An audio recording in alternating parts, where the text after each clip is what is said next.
이러므로 내가 하늘과 땅에 있는 각 족속에게 이름을 주신 아버지 앞에 무릎을 꿇고 비노니 그의 영광의 풍성함을 따라 그의 성령으로 말미암아 너희 속 사람을 능력으로 강건하게 하시오며 믿음으로 말미암아 그리스도께서 너희 마음에 계시게 하시옵고 너희가 사랑 가운데에서 뿌리가 박히고 터가 굳어져서 능히 모든 성도와 함께 지식에 넘치는 그리스도의 사랑을 알고 그 너비와 길이와 높이와 깊이가 어떠함을 깨달아 하나님의 모든 충만하신 것으로 너희에게 충만하게 하시기를 구하노라. 우리 가운데에서 역사하시는 능력대로 우리가 구하거나 생각하는 모든 것에 더 넘치도록 능히 하실 이에게 교회 안에서와 그리스도 예수 안에서 영광이 대대로 영원 무궁하기를 원하노라. 아멘. 오늘 본문은 바울의 기도라 이렇게 이름을 붙일 수가 있겠습니다. 바울이 서신, 바울이 기록한 바울의 편지들을 보면 한 가지 동일하게 나타나는 특징이 있습니다. 그것은 전체 편지의 대략 절반 정도에 해당하는 분량이 이제 우리가 무엇을 믿을 것인가, 그 믿음에 관한 내용, 즉 구분하자면 교리적인 측면에 대한 언급이 먼저 보통 등장을 하고, 그리고 나서 뒷부분에 한 절반 정도의 분량을 차지하는 내용은 우리가 무엇을 믿음으로 이렇게 새롭게 정립된 가치관에 합당하게 어떻게 살 것인가 하는 내용이 담겨져 있습니다. 이른바 기독교인의 그리스도인의 윤리라고 이렇게 이름을 붙일 수 있습니다. 그래서 교리와 윤리 이렇게 우리가 기억하기도 하고, 또 무엇을 믿을 것인가와 어떻게 살 것인가 이렇게 또 대조적으로 기억하기 좋게 이름을 붙여보기도 합니다. 그래서 에베소서도 마찬가지로, 물론 뒤에 학자들이 장절을 구분하여 나눈 것이기 때문에 3장까지와 4장으로부터의 구분은 나중에 되어진 일이지만, 오늘 본문까지와 그리고 내일 우리가 주일 말씀으로 볼 본문부터의 말씀이 바로 그 구분을 나누는 경계라고 말할 수가 있겠습니다. 무엇을 믿을 것인가에 관한 것은 우리의 신앙의 내용을 말하는 것이기도 하고 방향을 말하는 것이기도 합니다. 그 방향을 이제 바울은 앞선 3장 13절까지의 말씀 가운데에서 차분히 설명한 뒤에 이러한 방향을 향하여 믿음을 가지도록 이제 하나님께서 바울에게 붙여주신 성도들, 즉 에베소 교인들을 향하여 중보의 기도를 하고 있는 것이 오늘 본문의 내용이다, 이렇게 말할 수가 있습니다. 중보의 기도이면서 동시에 그들에게 이 기도의 내용을 보내고 있습니다. 즉 내가 당신들에게 이렇게 당신들을 위해서 이렇게 기도하고 있습니다 라는 내용을 보내는 것은 생색을 내는 거예요. 그리고 내가 너희를 위해 기도하니까 좀 알아다오 라는 말을 하려는 것이 아니라, 우리의 기도가 어떠한 방향으로 중보적 기도가 되어야 할런지에 대해서 일러주는 것이기도 합니다. 그리고 내가 기도하는 것처럼 너희도 너희 자신을 위해서 기도하라 하는 내용이기도 합니다. 이것이 교회를 위한 우리의 기도여야 하겠다 하는 모범으로 오늘 말씀을 또한 보게 되기도 합니다. 우리가 교회를 위해서 기도한다고 합니다. 우리가 속한 교회를 위해서 기도하기도 하고, 또한 우리가 아는, 또 어떻게 우리가 기도의 마음을 하나님께서 주실 만한 그러한 이유를 갖고 있는 교회들을 위해서 기도하기도 합니다. 근데 교회를 위해서 기도할 때 뭘 위해 기도해야 되느냐? 하나님, 그 교회가 지금 예배당 건축하고 있는데 예배당 잘 지을 수 있도록 여러 가지 형편을 주장하여 주십시오. 이런 기도 현실적이고 참 좋습니다만은 이제 거기에서 머물러서는 안 된다는 겁니다.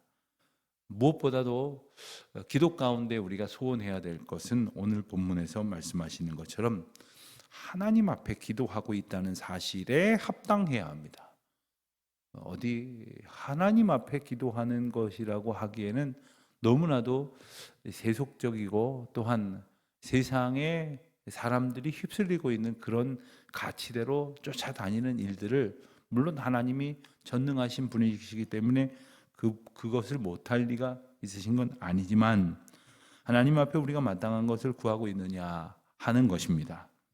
오늘 말씀 1절 2절을 먼저 보면, 14절 15절 말씀을 먼저 보면, 이러므로 내가 하늘과 땅에 있는 각 족속에게 이름을 주신 아버지 앞에 무릎을 꿇고 비노니, 먼저 기도의 대상이 이제 소개가 됩니다.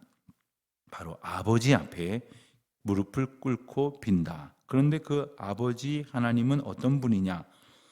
하늘과 땅에 있는 각 족속에게 이름을 주신 분이다. 이름을 주셨다는 말은 창조주 하나님이라는 그러한 의미를 담고 있는 표현이다 하겠습니다. 이름을 주었다, 이름을 지었다라고 하는 것은 그것을 만들었다는 뜻이죠. 여러분, 우리가 살아가는 세상에서 많은 사물의 물건이 있습니다. 또 보이지 아니하는 어떤 제도나 가치에도 이름을 붙입니다. 근데 이름을 누가 어떻게 붙일까요?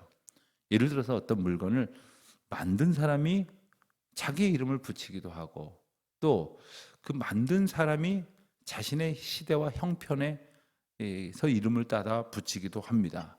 만든 사람이 이름을 붙일 수 있는 것이죠. 하나님께서 우리를 창조하시고 우리에게 이름을 주셨다. 하나님께서 우리를 부르시고 주장하시고 소유하셨다라는 사실을 강조하고 있는 것입니다. 한 단어를 우리가 유심히 보자면 15절에 나오는 아버지라는 단어입니다. 아버지라는 단어는 모든 사람에게 있어서 인간적으로도 다 아버지가 다 있지만, 무엇보다도 하나님 아버지라고 하는 측면에서는 우리의 근원이 되시고, 또한 우리의 어떤 그 주권자로서, 우리가 물론 장성하여서 우리가 자유롭게 또는 책임적으로 살아가야 될 때가 있지만, 장성하기 전까지는 우리는 그 아버지의 그 인도와 다스림 속에 살아오는 것이 인지상정입니다. 물론 그렇지 않은 경우도 더러 있을 수 있으나, 인생이 살아가면서 아버지라는 근원, 아버지라는 대상을 우리가 특별한 다른 어떤 대상보다 구별된 존재로 인식할 수밖에 없을 것입니다. 왜 하나님을 아버지라고 부르느냐? 그 아버지 되신 하나님, 우리의 생명의 근원이 되시고 또한 우리를 온전히 다스리시고 주장하시는 분, 그런데 그분은 우리 육신의 아버지와는 달리 살아계셔서 언제나 우리 아버지가 되신다는 사실을 우리는 분명히 기억해야 하겠습니다. 그런데 이 아버지와 즉 하나님과 나와의 관계를 아버지와 나와의 관계로 보는 것뿐만 아니라, 이 아버지라는 의미의 관계 속에는 내 곁에 있는 사람도 하나님을 아버지라고 부르고 나도 아버지라고 부르면 어떻게 되는 겁니까? 우리는 형제가 되는 겁니다. 우리는 가족이 되는 겁니다. 그러니까 한 아버지 슬하에서 자란 형제요 자매가 되는 겁니다. 그러니까 교회의 거룩함은 하나님께로 구별이 되었다는 것인데, 하나님을 아버지로 고백하는 사람들이 그렇지 아니하는 이들과 구별된 백성, 구별된 공동체를 이룬다고 하는 것입니다. 그러니 교회의 하나됨, 교회의 소위 통일성, 교회의 한 가족됨을 이야기하기 시작할 때 제일 먼저 나오는 것은 바로 아버지 하나님이라는 인식입니다. 아버지 하나님. 교회가 하나 되어야 된다. 또 교회는 어떻게 하나 될 수 있을까라는 많은 고민을 할 때 이 한마디면 분명해지고, 그리고 근원적인 모든 갈등이나 문제를 해결할 수 있는 것이 바로 아버지이신 하나님 앞에 모였다 하는 것입니다. 그 학교에서 대학 같은 데서 한 교수님에게 배운 학생들이 같은 선생님 제자로서의 어떤 그 특별한 유대와 그런 특별한 그런 공통 의식이라는 것을 가지게 됩니다. 특별히 제가 아는 어떤 그 음악하시는 교수님 그 학생들을 보니까 이제 은퇴를 이미 하셔서 학생들이 연령대가 굉장히 폭이 넓은데도 불구하고 그들은 한 선생님의 제자로서 그분에게 이제 특별한 음악을 배웠기 때문에 아주 굉장히 유대가 튼튼하고 그리고 서로를 아주 귀중히 여기는 것을 본 적이 있습니다. 하나님 앞에 우리가 한 가족 되었다는 사실을 우리가 잊어버리기 때문에 종종 갈등과 다툼과 혹은 미움과 시기와 질시가 버젓이 교회 공동체 안에 존재한다는 사실도 우리는 또 새삼 기억을 해야 할 것이겠습니다. 16절부터 19절까지의 말씀이 바로 바울이 기도하는 기도의 내용이다 이렇게 말할 수가 있겠습니다. 바울의 기도가 에베소 교회를 향한 중보적 기도라고 말씀을 드렸습니다. 그렇기 때문에 우리가 누군가를 위해서 어떤 신앙인 혹은 신앙 공동체를 위해서 기도할 때에 이것이 하나의 기도의 모범이 될 수 있을 것입니다. 어떤 교회 이런 그 집단 그룹뿐만 아니라 우리가 우리 자녀들을 위해서 기도할 때나 혹은 우리가 어떤 사람의 믿음을 두고 기도할 때에도 마찬가지입니다. 그가 어떠한 믿음의 사람이 되기를 원하는가? 여러분 우리는 그가 건강하고 그가 경제적인 문제에서 어려움을 벗어나고 그의 자녀가 좋은 학교 들어가고 그래서 그의 집이 행복해지기를 그렇게 구하는 그러한 기도를 남을 위한 기도, 중보기도라고 생각을 하지만 그보다 훨씬 더 먼저 분명하게 선행되어져야 되는 것이 뭐냐 하면 그들이 하나님 안에서 바른 신앙인으로 온전히 서가도록 기도해야 하는 것입니다. 하나님 앞에 바른 기도에 뿌리가 박히지 아니한 상태에서 세상 근심이 해결되고 세상 소원이 형통하여지면 그건 오히려 더 어려울 때 엎드려 기도했던 것보다도 더 하나님으로부터 멀리 달아나 버릴 그런 부실한 그런 믿음의 근거밖에 되지 않을 것입니다. 바울은 뭐라고 기도했습니까?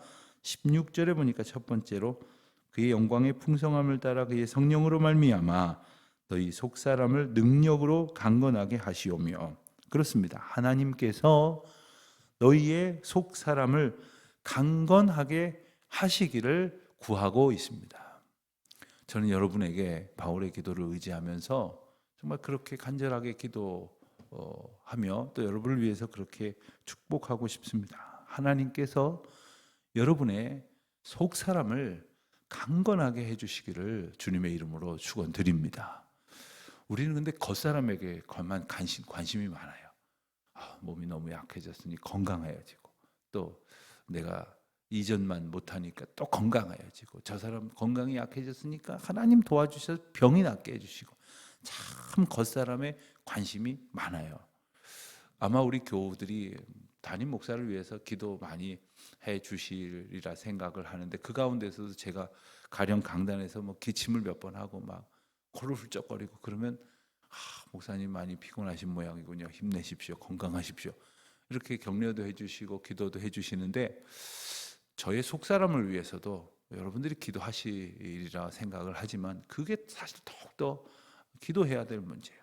저도 마찬가지고요. 우리 성도들이 서로 마찬가지입니다. 하나님께서 우리 속사람 보이는 것보다 더 중요한 우리의 내면과 우리의 영혼과 우리의 마음 가운데에 하나님께서 주신 마음으로 채워진 우리의 속사람이 하나님의 영광의 풍성함, 그러니까 하나님께서 우리 안에 매 순간 드러나신다는 뜻입니다. 그리고 성령으로 말미암아 강건하게 되어지기를 기도하는 것이고요. 두 번째는 17절에 보면 믿음으로 말미암아 그리스도께서 너희 마음에 계시게 하시옵고, 자, 그리스도가 여러분의 마음에 계시기를 원합니다라는 기도입니다. 여러분의 마음에 도대체 무엇이 있습니까? 썩어질 것들, 아무런 의미도 가치도 능력도 없는 어떤 세상에 물질적인 것들로만 가득해 있다면 참 무의미한 것입니다. 그런가 하면 생명을 가지고 있다고 하지만 유한하고 혹은 오히려 우리를 해롭게 하는 그러한 생각들로 가득해 있습니까? 바울은 지금 에베소 교인들의 마음에 그리스도께서 풍성하게 가득히 역사하시기를, 그러기 위해서는 하나님이 믿음을 우리에게 주셔야만 합니다. 우리가 어디 가서 열심히 공부한다고 그리스도가 채워지는 게 아닙니다. 죄송하지만 성경을 아무리 보고 남의 설교를 아무리 열심히 듣고 신앙서적을 읽는다고 해도 하나님께서 우리에게 성령의 역사하심으로 믿음을 부어주시지 않으면 정말 아무 소용이 없는 거예요. 알기는 알지만 성령께서 우리 가운데 역사하시지 않으면 아는 것 가지고 오히려 불평하고 의심하게 된다 하는 겁니다. 믿음으로 그리스도께서 마음에 계시게 하시옵고, 세 번째입니다. 너희가 사랑 가운데서 뿌리가 박히고 터가 굳어져서 능히 모든 성도와 함께 지식에 넘치는 그리스도의 사랑을 알고. 그렇습니다. 우리가 그리스도의 사랑을 아는 사람이 되기를 원한다. 바울의 기도입니다. 네 번째는 19절입니다. 그 너비와 길이와 높이와 깊이가 어떠함을 깨달아 하나님의 모든 충만하신 것으로 너희에게 충만하게 하시기를 구하노라. 여기서 충만이라고 하는 것은, 여러분 우리는 충만 그러면 대체로 어떤 가시적인 부피를 생각을 하기가 쉽습니다.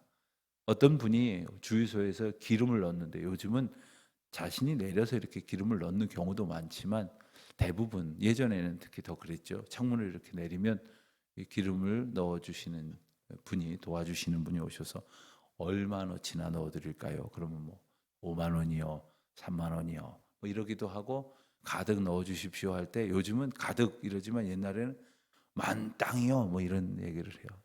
만 가득하게 탱크를 채워달라, 뭐 이런 말인데, 만땅이라는 말은 어디서 나왔는지 모르겠어요. 근데 어느 날 아주 오래됐는데 제가 누구 차를 타고 옆에 이렇게 앉아 있는데, 그분은 창문을 딱 내리더니 그 물으시는 분에게 충만하게 채워주십시오 이러시더라고요. 충만하게 채워주십시오. 그래서 제가 속으로 웃으면서 참 멋진 말이다. 충만하게 채워달라. 자동차를 기름으로 가득 채워달라. 하나님께서 우리를 성령으로 가득 채워달라. 뭐 이런 의미를 갖는 그런 단어가 사용될 것입니다. 그런데 충만이라고 하는 건 단지 어떤 부피만을 말하는 것이 아닙니다. 충만은, 여기서의 충만은 하나님의 다스리심을 의미하는 겁니다. 그러니까 하나님께서 우리 가운데에 그냥 계시고 또한 그냥 빈틈이 없이 채워졌다는 것만이 아니라, 그 하나님은 당연히 우리의 삶의 모든 부분을 충만하게, 즉 간섭하고 다스리시고 주장하지 아니하실 것이 없다는 거예요. 자, 교회에 성령의 역사가 충만하다 하는 얘기는 뭐냐면, 교회에 구성된 모든 사람들에게, 교회가 하고 있는 모든 일에, 그리고 교회의 온 구석구석 크고 작은 모임과 그리고 여러 가지 어떤 시도와 그리고 애쓰고 수고하는 모든 일까지도 모두가 다 하나님의 인도하심 가운데 있다. 이것을 말하는 거예요. 이것이 바로 하나님의 충만인 것입니다. 하나님의 충만하심. 여러분, 교회는 어떤 세상의 이념이나 가치가 들어와서 그것을 다스리시는 것이 아닙니다. 어느 교회가 목사님을 청빙하는데, 제가 아는 분이 거기 장로님 중에 한 분이셔서 저한테 한 사람 소개를 하라고 그러시는데, 첫 번째 가치가 뭐냐라고 저한테 말씀하시냐면, 제가 어디라고 얘기 안 하겠고 누구라고 얘기 안 하겠는데, 누구 이름을 대고 어떤 그 정당의 정강을 대면서 이런 가치에 아주 분명해야 된다고 그렇게 저한테 말하는 거예요. 아니, 제가 깜짝 놀라서, 그 교인들은 다 그렇습니까? 다 그렇다는 거예요. 한 사람도 빼놓지 않고 다 그렇고, 그렇지 않은 사람은 들어오면 견디지도 못하고, 그리고 자기들이 반기지도 않는다고. 그래서 저도 모르게 그랬어요. 저도 모르게 그랬습니다. 그게 무슨 교회입니까? 그게 무슨 교회입니까? 여러분, 교회라는 이름으로 자기들 편한 사람들끼리 모여가지고 신앙생활이라는 이름을 빙자해서 자기들을 만족시키는 공동체를 이루는 것은 만물을 충만하게 하시는 그리스도의 충만을 이루려는 생각이 아예 없는 거예요. 내가 원하는 교회가 되게, 우리가 원하는 교회가 되기를 바라면 안 돼요. 그리스도께서 원하는 교회가 되기를 바라야 돼요. 내가 원하는 대로 생각한다면 저 사람은 없으면 좋겠어, 이런 생각한단 말이에요. 어떻게 그런 생각을 합니까? 그리스도께서 충만하게 하시는 교회, 그리스도께서 이루어 가기를 원하시는 그런 교회 말이죠. 20절입니다. 우리 가운데서 역사하시는 능력대로 우리가 구하거나 생각하는 모든 것에 더 넘치도록 능히 하실 이에게 교회 안에서와 그리스도 예수 안에서 영광이 대대로 영원하기를 원하노라. 바울의 마지막 간구는 그의 기원이기도 하며 이 기도에 마치 송영과도 같습니다. 그리고 그렇게 하실 주님을 찬양하는 찬송과도 같습니다. 그런데 바울이 구하는 것을 보십시오. 자, 진짜 중보의 기도는 뭐냐면요, 내가 그를 위해서 하나님 앞에 기도하는데 사실 그가 내가 기도하는 것으로 어떤 성취를 이루었을 때 그로 인한 만족이 나를 유익하게 하는 것이 되면, 미안합니다만 이것은 진정한 의미의 중보기도라기보다는 내 이익을 부합시키기 위한, 내 만족을 채우기 위한 그러한 소원, 아뢰음과 다르지 않습니다. 하나님의 영광이라는 게 뭐냐? 하나님께서 그 가운데에 풍성히 거하시고 나타내시고, 그리고 하나님께서 하시고자 하실 그 일을 행하시기를 구한다는 것입니다. 오늘 말씀 21절에 보면 교회 안에서와 그리스도 예수 안에서, 교회 안에서와 그리스도 예수 안에서는 사실 같은 말입니다. 왜냐하면 그리스도 예수를 머리로 한 공동체, 즉 그들 교회 공동체, 그곳에 속한 성도들을 강조하는 표현이라고 하겠습니다. 그들의 공동체 안에 하나님의 영광이 가득하기를, 그리고 오늘 이번 주까지만 좀 충만하기를이 아니라 영원 무궁하기를 그렇게 기도하고 있는 것입니다. 여러분, 우리가 이제 우리 교회를 위해서도 기도합니다. 여러 가지 당면한 문제가 잘 해결되기를 위해서 기도하지만, 근원적으로 하나님 우리 교회 가운데에 하나님의 영광이 영원 무궁하도록, 충만하도록, 그리고 빈틈없이 이 은혜에 젖지 아니하는 사람이 없이 모든 사람이 하나님의 충만케 하시는 은혜 안에 거할 수 있도록 그렇게 기도하는 것, 그것이 하나님의 영광을 위한, 교회를 위한 중보의 기도, 그 시작이 될 것입니다. 그리고 우리가 누군가를 위해서도 그렇게 기도하는 것으로부터 하나님의 놀라운 은혜가 선포될 것입니다. 우리에게 중보기도의 사명도 주셨지만 기쁨도 주셨습니다. 그렇게 해서 그와 같은 놀라운 은혜로 채워져가는 그러한 하나님의 은혜를 우리가 계속해서 볼 수 있게 되기를 바라는 것입니다. 그와 같은 중보의 기쁨, 또 중보하며 기도하는 일들이 하나님의 은혜 가운데 형통하게 되어지는 것을 보는 감격이 저와 여러분의 생에 충만하기를 다시금 주님의 이름으로 축원합니다. 기도하겠습니다. 하나님 아버지, 감사합니다. 저희를 성도라 부르시고 주님을 머리로 하는 한 몸 되게 하여 주셨습니다. 저희가 서로가 얼마나 소중한 존재인지를 한 아버지이신 하나님의 이름을 아버지라 부르면서 더욱 깨닫습니다. 그리스도의 사랑으로 충만한 저희들 되게 하여 주시옵소서. 예수님의 이름으로 기도드립니다. 아멘.